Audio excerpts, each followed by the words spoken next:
নমস্কাৰ business line এডমিশ্যনত মই নিৰঞ্জন বৰ্মন আপোনালোকক স্বাগতম জনাইছোঁ।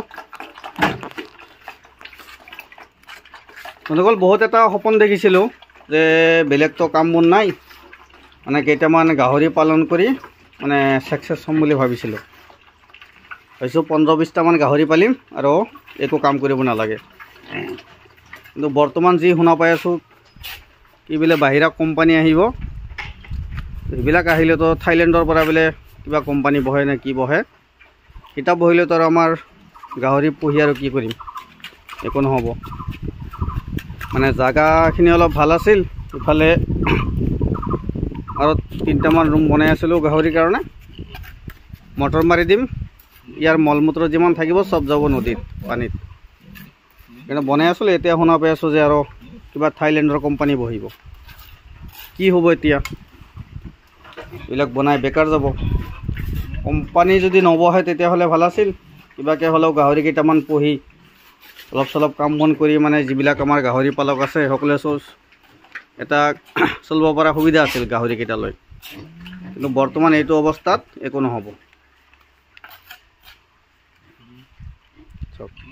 আগতে 2টামান ৰুম বনাইছিলোঁ, ইয়াত 5টা খাহী আছে।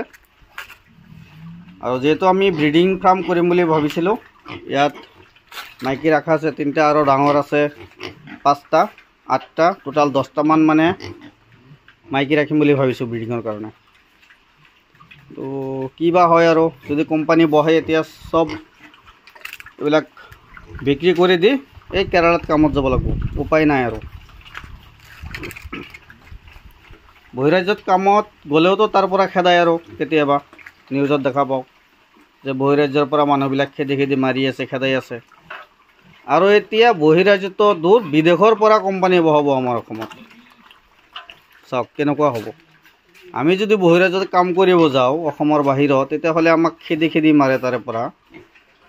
আৰু যেতিয়া বাহিৰৰ কোম্পানীবিলাক চিৰ দি আছে আৰামত অসমত বিজনেছ কৰিবলৈ, এতিয়া আমাৰ এই যে ৰুমবিলাক বনাই আছোঁ ইয়াৰ গতি কি হ'ব জনাবচোন আপোনালোকে কমেণ্ট কৰি, কেনেকুৱা হ'ব।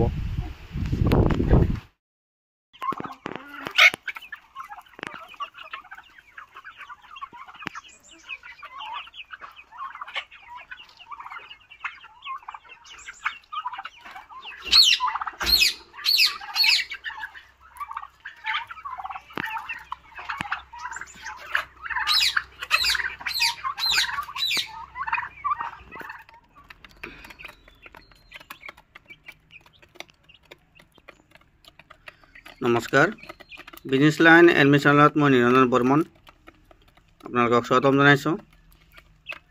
তো ইয়াত দেখা পাই আছে চিল্কি চৰাই, তো আমেৰিকান চিল্কি হয়। মোৰ লগত কোৱালিটি আছে 3টা, মানে কালাৰ। এইটো আছে একেবাৰে পাতল নোম, ইয়াৰ নোমটো অলপ মোটা, আৰু এইটো হ'ল ব্লেক কালাৰ। তো ইয়াত মূৰৰ মানে ফুলবিলাক বহুত ধুনীয়া হয় দেখাত, ডাঙৰ হ'লে আৰু এইটো একেবাৰে পাতল নোম, দেখাত কিমান ধুনীয়া।